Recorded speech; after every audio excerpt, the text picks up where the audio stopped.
It all started with a call from an old college buddy, James. He had been working on a secret project, something he claimed would change the world. "Jack, I need your help," he said, his voice trembling with excitement and fear. "I've discovered something incredible, but I can't do this alone. I need someone I can trust." Intrigued, I agreed to meet him in the city of Manaus, the gateway to the Amazon. When I arrived, James was a mess. His eyes were bloodshot, and his skin was pale.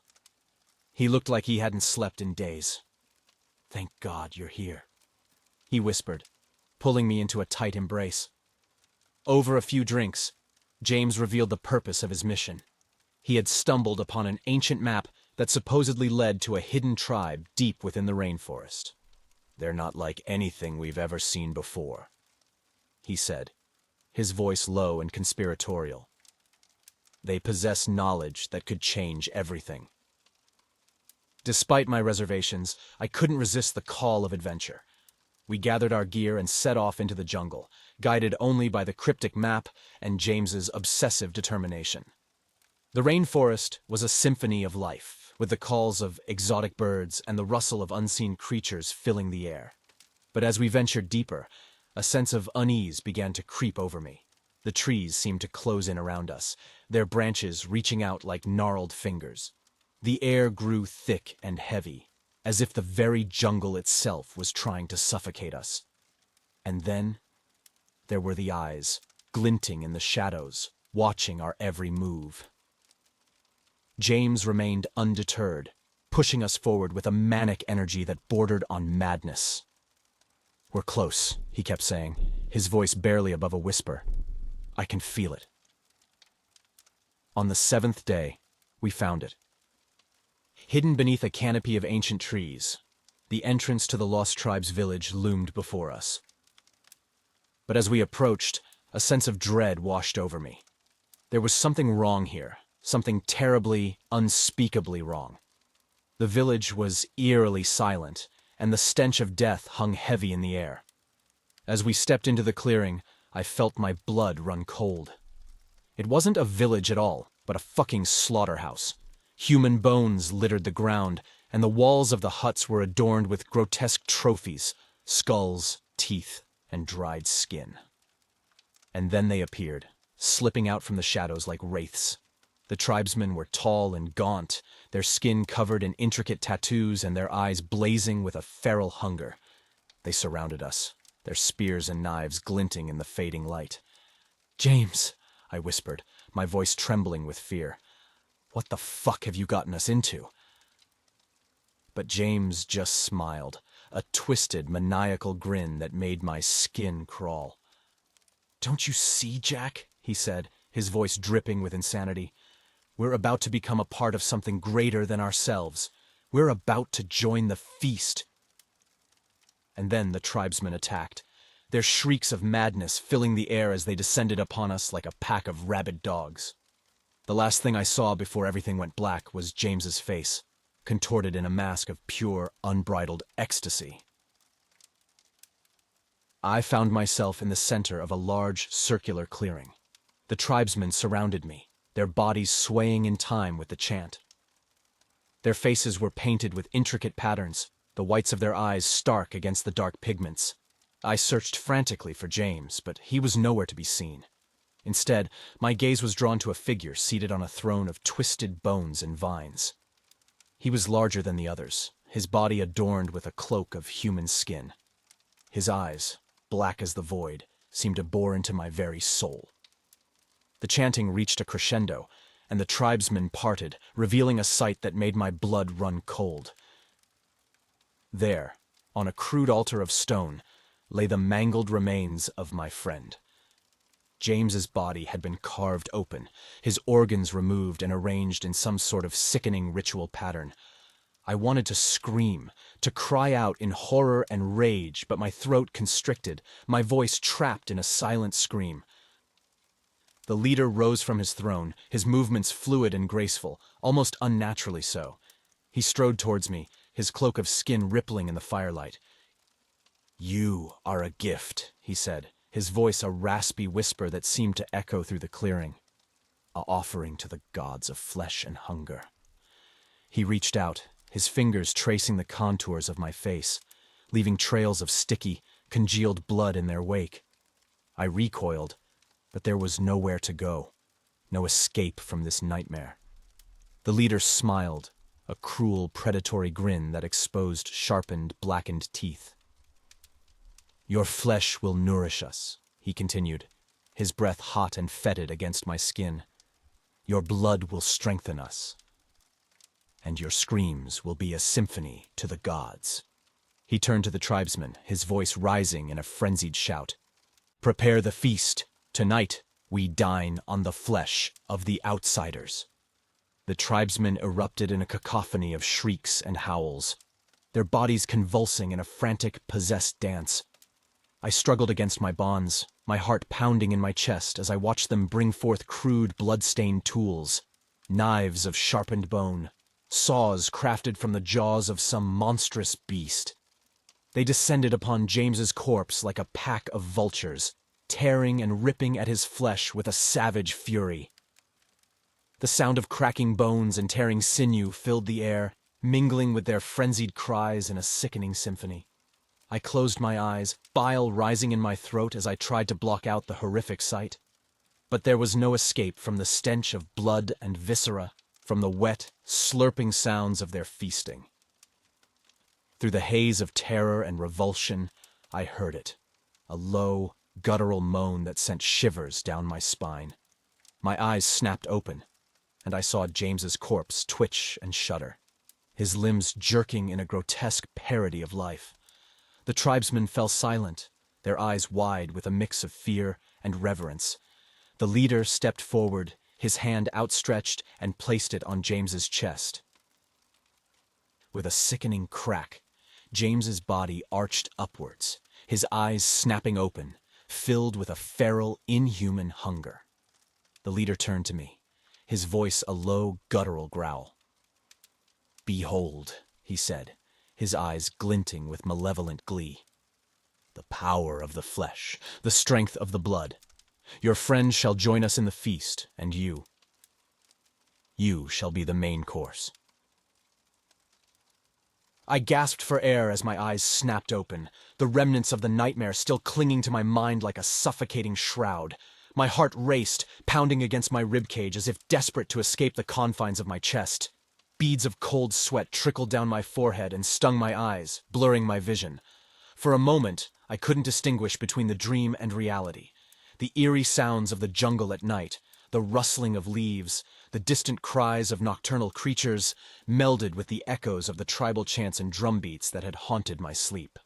I half expected to see the painted faces of the Amahuaca warriors looming over me, their eyes filled with malice and hunger, but as I blinked away the sweat and the lingering traces of sleep, I realized that I was safe, lying on the damp earth of the rainforest floor, my makeshift campsite illuminated by the faint glow of the dying embers in the fire pit.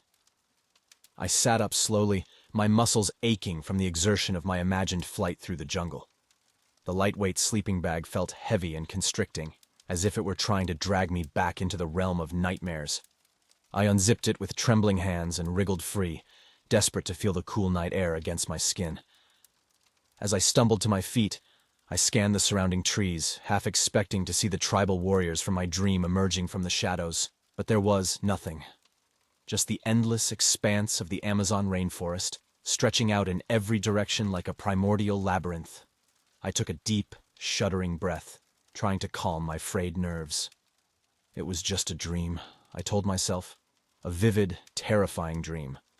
But a dream nonetheless. I was an experienced adventurer, not some helpless victim to be sacrificed on the altar of the Amahuaca. But even as I tried to reassure myself, I couldn't shake the feeling of unease that had settled over me like a suffocating blanket. The nightmare had felt so real, so visceral, as if it were a premonition of horrors yet to come. The dense foliage of the Amazon rainforest enveloped me as I pushed through the undergrowth, my machete slicing through the tangled vines. Sweat poured down my face, stinging my eyes, but I couldn't afford to stop. Not now. Not when I was so close to my goal. I'd spent months researching the rumors of an undiscovered tribe deep within the heart of the rainforest. Ancient legends spoke of a people untouched by modern civilization, living in harmony with the jungle. But there were also whispers of something darker, tales of savagery and ritual sacrifice. As an adventurer and anthropologist, I couldn't resist the lure of the unknown. I'd assembled a small team of local guides and set off into the wilderness, determined to uncover the truth behind the myths. We'd been trekking for days, battling the oppressive heat and humidity, the constant buzz of insects, and the eerie cries of unseen creatures in the canopy above. My guides grew increasingly uneasy as we ventured deeper into the jungle, muttering prayers and casting nervous glances into the shadows. I should have listened to their warnings. On the 5th day, we stumbled upon a clearing that shouldn't have existed. A perfect circle of bare earth, surrounded by towering trees festooned with strange talismans and fetishes. Animal bones and skulls dangled from vines, clattering in the breeze. "We must leave this place," whispered one of my guides, his eyes wide with terror. "This is the territory of the Amahuaca." The name sent a chill down my spine. The Amahuaca, the cannibals of the Amazon, the tribe that had haunted my dreams and fueled my obsession. Before I could respond, a flurry of movement erupted from the trees. Painted warriors, their bodies adorned with gruesome tattoos and piercings, surged into the clearing. They brandished crude spears and blowguns, their faces contorted in snarls of rage.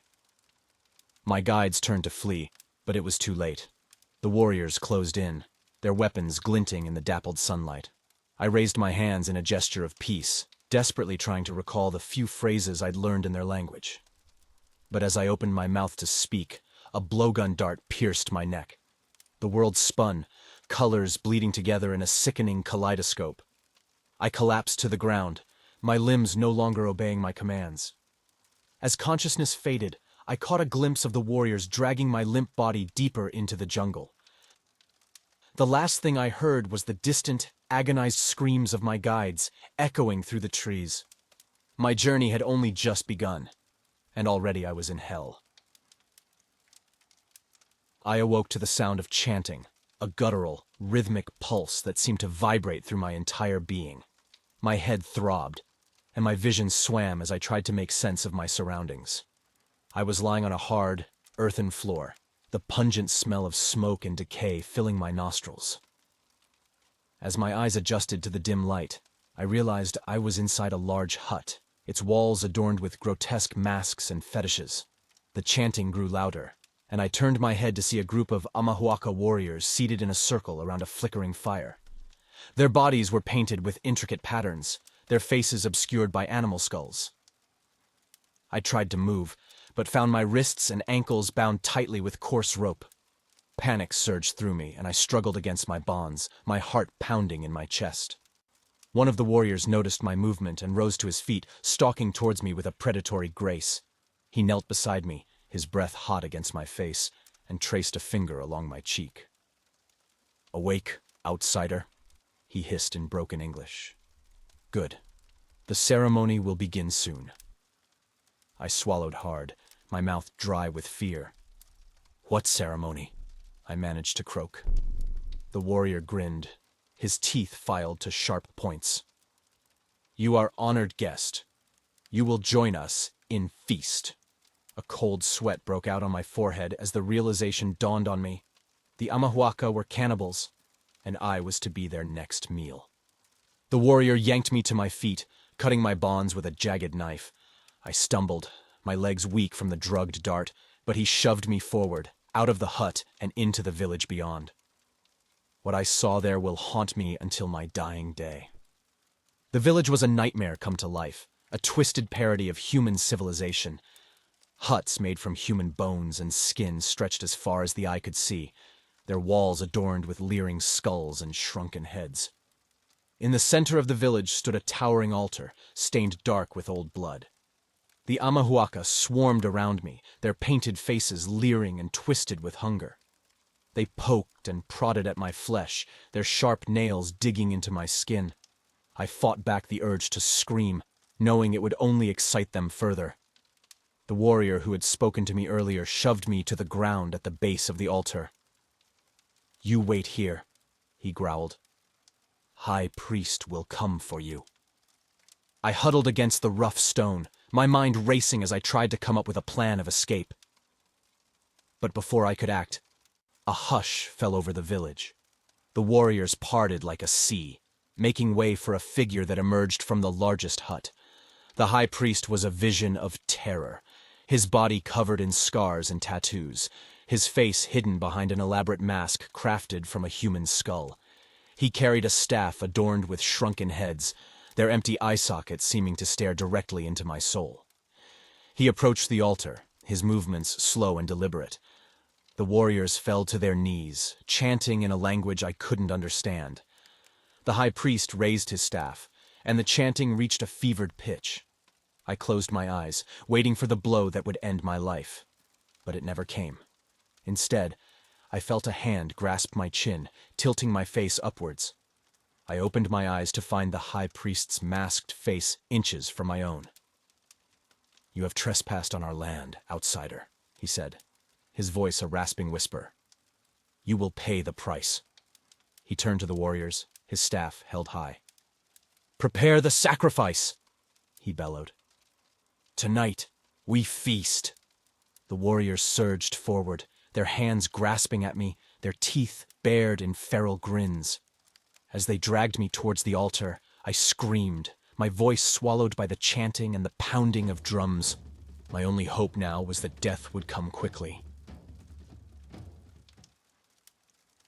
The warriors dragged me through the village, their chanting and howls of excitement ringing in my ears. I struggled against their grip, but my efforts were futile. They were too strong, too many, and I was weakened from the drugged dart and the sheer terror coursing through my veins. As we moved deeper into the heart of the village, the true extent of the Amahuaca's savagery became clear. Huts made from human skin and bones lined the path, their doorways adorned with grisly trophies, severed heads, hands, and feet, all in various stages of decomposition. The stench of rotting flesh mingled with the smoke from the fires, creating a nauseating miasma that made my stomach churn. We passed a large communal area where the tribe gathered for their macabre feasts. Piles of gnawed bones and scraps of flesh littered the ground, buzzing with flies. In the center of the area stood a towering bonfire, its flames casting twisted shadows on the faces of the Amahuaca as they danced and chanted around it. I saw a group of warriors huddled around a large cauldron, stirring its contents with long, sharpened bones. The scent of boiling meat wafted from the pot, and I retched as I realized the nature of their stew. The warriors dragged me past the feasting area and towards a smaller hut set apart from the others. As we approached, the High Priest emerged from the doorway, his skull mask leering in the flickering light of the torches. "Bring the outsider inside," he rasped, his voice sending chills down my spine. The warriors hauled me into the hut, which was dimly lit by a single torch. The walls were lined with shelves, each one bearing a collection of gruesome artifacts. Shrunken heads, human skin drums, and intricately carved bones. In the center of the hut stood a crude altar, stained dark with old blood. The warriors forced me to my knees before it, their hands pressing down on my shoulders to keep me in place. The High Priest loomed over me, his mask inches from my face. "You have trespassed on our sacred land," he hissed, his breath hot and foul. "You have seen the secrets of the Amahuaca. For this, you must pay with your flesh and your blood." He picked up a jagged obsidian knife from the altar, its blade glinting in the torchlight. "But first, you will witness the power of our ritual. You will see the strength it gives us, the bond it creates between our warriors." He turned to the doorway and nodded. 2 warriors entered, dragging a limp figure between them. With a shock of horror, I recognized one of my guides, his face bruised and bloodied, his eyes wide with terror. The warriors laid him on the altar, and the High Priest began to chant in a guttural language, the words seeming to writhe and twist in the air. He raised the obsidian knife and brought it down in a swift, brutal motion. My guide screamed, his blood splattering the altar and the watching warriors. I closed my eyes, trying to block out the awful sight, but the sounds of tearing flesh and cracking bones filled my ears. When I opened my eyes again, the high priest was holding aloft a still beating heart, his mask splattered with gore. The warriors crowded around, each one taking a bite of the raw, bloody organ. Their eyes gleamed with a feral light, their faces contorted in ecstasy. The high priest turned back to me, his mask dripping with my guide's blood. "Now you see," he whispered, his voice thick with dark pleasure. "Now you understand the power of the Amahuaca, and soon you will become a part of that power, your flesh sustaining us, your blood strengthening our bond." He raised the knife again, and I screamed, struggling against the hands that held me down. But it was no use. The blade flashed down, and pain exploded through my body. As I slipped into darkness, the last thing I heard was the high priest's laughter echoing through the hut like the howls of a demon. Pain jolted me back to consciousness, my body convulsing on the blood-soaked altar. I bit back a scream, not wanting to give my captors the satisfaction of hearing my agony. The high priest stood over me, his skull mask splattered with fresh blood, his eyes glinting with sadistic glee. "You are strong, outsider," he rasped, tracing the obsidian blade along my chest, leaving a thin line of red in its wake. "Your flesh will sustain us for many moons." Anger and desperation surged through me, temporarily overwhelming the pain. I couldn't let it end like this, as a sacrifice to these fucking cannibals. I had to find a way out, had to escape this nightmare village. As the high priest turned to address the gathered warriors, I took my chance. With a burst of adrenaline-fueled strength, I lurched upwards, my hand closing around the hilt of the obsidian knife. The high priest whirled around, but I was faster. I buried the blade in his throat, hot blood spurting over my hand. The warriors let out a collective howl of rage and charged towards me, but I was already moving. I leapt from the altar and sprinted for the doorway, my bare feet slipping on the blood-slick floor. I burst out of the hut and into the village, the warriors close behind me. I ran blindly, weaving between the grisly huts, my heart pounding in my ears. The sound of pursuit grew louder, the thud of footsteps, and the snarls of rage drawing ever nearer. I darted into the dense foliage surrounding the village, thorns and branches tearing at my skin. The jungle was a dark, twisted labyrinth, but it was my only hope. I ran until my lungs burned and my legs trembled, not daring to look back. But the Amahuaca knew this land, and they were relentless. I could hear them crashing through the undergrowth, their voices raised in bloodthirsty cries. I stumbled on, my vision blurring, my body pushed to its limits. Just as I thought I couldn't go on, I broke through the trees and found myself at the edge of a steep ravine. Far below, a river churned and foamed, its waters promising freedom or death. I heard a shout behind me and turned to see the warriors burst from the jungle, their faces twisted with rage. I saw the high priest step through the foliage, his wound healing before my eyes, his mask almost glowing with a malevolent aura. I didn't hesitate. With a final, desperate prayer, I leapt from the edge of the ravine, my scream swallowed by the roar of the river below. The impact knocked the breath from my body, the icy water shocking my system. I clawed my way to the surface, gasping for air, and let the current carry me away from the shore. I risked a glance back at the ravine's edge and saw the Amahuaca warriors, their painted faces contorted with fury. They screamed curses and hurled spears, but I was out of their reach. I let out a sobbing laugh, relief and exhaustion overwhelming me. I had escaped the village of horrors, but I knew my ordeal was far from over. The jungle stretched before me, vast and unknown, and I had no idea where I was or how I would survive. But I was alive, and for now, that was enough. I let the river carry me into the heart of the Amazon, my thoughts turning to the long, perilous journey that lay ahead. I don't know how long I drifted down the river, my body battered and numb from the cold water. The jungle passed by in a blur of green and shadow, the sounds of the Amahuaca's pursuit fading into the distance. Eventually, exhaustion overtook me, and I slipped into a fitful, dreamless sleep. I awoke to find myself washed up on a muddy bank, my skin wrinkled and pale from the water. Every muscle in my body screamed with pain as I dragged myself onto dry land, my wounds throbbing with each movement. I lay there for a long time, staring up at the canopy above, trying to gather the strength to move. Days passed in a haze of pain and hunger as I struggled to survive in the unforgiving jungle. I foraged for food, drank from streams, and tried to keep my wounds clean, all the while moving downstream, hoping to find a way out of this green hell. But my luck couldn't hold out forever. As I stumbled through the undergrowth, I heard a sound that chilled me to the bone. The distant beat of drums and the chanting of the Amahuaca. They had found me. I ran, my heart pounding in my chest, but I was weak and disoriented. The warriors closed in on me like a pack of wolves, their painted faces leering with cruel anticipation. They dragged me back to the village, where the high priest waited, his eyes glinting with malice. "You thought you could escape us, outsider," he hissed. "You thought you could defy the power of the Amahuaca? For this, you will suffer greatly before you die." The warriors brought me to the center of the village, where a great bonfire roared.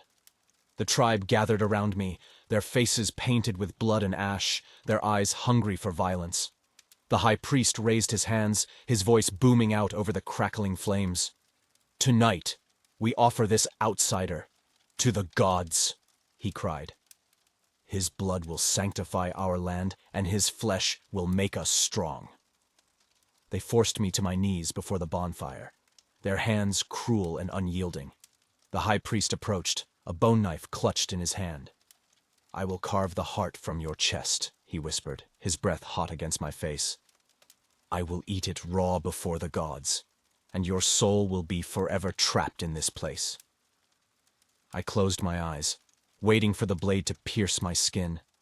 Fear and despair washed over me. The realization that I would die here, alone and far from home, my body desecrated by these savage cannibals. The high priest's chanting reached a fevered pitch, the warriors' voices rising to join him. I felt the heat of the bonfire on my face, smelled the acrid scent of smoke and blood. The knife pressed against my chest, its point digging into my skin. I sucked in a breath, bracing myself for the agony to come. The drums pounded faster, the chanting grew louder, and the knife bit deeper. Blood welled up, hot and slick, and I let out an involuntary cry. As the pain exploded through my body, as the darkness closed in, I sent up a silent prayer to any god that might be listening. Not for salvation, for I knew none would come, but for an end to the suffering, for the release of death. The knife plunged toward my heart, and I screamed, the sound swallowed by the roar of the flames and the howls of the Amahuaca. And then there was nothing but blackness, deep and absolute, and I knew no more. I awoke to agony, my body convulsing on the blood-soaked altar. The chanting of the Amahuaca filled my ears, a discordant, guttural sound that seemed to vibrate through my very bones. I tried to move, but my limbs were like lead, weighed down by pain and exhaustion. Through blurred vision, I saw the high priest looming over me, his skull mask leering in the flickering light of the bonfire. In his hand, he held my still-beating heart, torn from my chest cavity. Blood dripped from the ragged hole where it had once been, splattering the altar and mingling with the congealing remains of the tribe's previous victims. The high priest raised my heart to his lips, his tongue darting out to lick the blood from its surface. "Your sacrifice is accepted, outsider," he rasped, his voice thick with perverse pleasure. "Your flesh and blood will make us strong, and your soul will be trapped in this place forever." He turned to the waiting warriors, holding my heart aloft.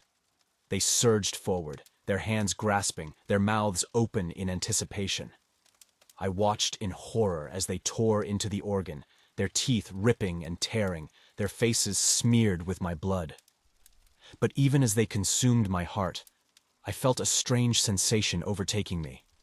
My body was growing cold, my vision darkening at the edges. And yet, I wasn't dead. Not quite. They hadn't just killed me. They had bound my soul to this place, trapping me in a nightmarish limbo between life and death. I watched helplessly as the warriors began to change, their bodies twisting and contorting as the power of my sacrifice flowed through them. Their eyes glowed with an unholy light, their muscles bulging grotesquely beneath their painted skin. They howled with exultation, their voices merging into a cacophonous roar. The high priest turned back to me, his mask splattered with gore. "You are one of us now, outsider," he hissed, his voice echoing in my mind. "You will never escape this place, never find peace. You will wander these jungles forever, a ghost in the shadows, a slave to the Amahuaca." I tried to scream, but no sound emerged from my ruined throat. I was trapped, my soul bound to this accursed village, doomed to an eternity of torment. The warriors closed in around me, their bodies twisted and deformed, their faces alight with malevolent glee. They tore at my flesh with clawed hands and sharpened teeth, peeling flesh and muscle from the bone, tearing sinew and ripping me apart piece by piece, devouring every last scrap of my being. Blood. So much blood. And through it all, I remained conscious, aware of every agonizing moment. The pain was beyond description, beyond comprehension. It was a hell beyond any I had ever imagined, a nightmare from which there was no waking. As the last of my flesh was stripped away, as the warriors began to dance and howl around the bonfire, I felt my consciousness fading, my mind unraveling.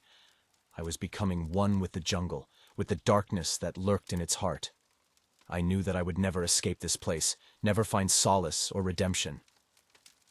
I was damned, my soul forever bound to the savage tribe that had consumed me.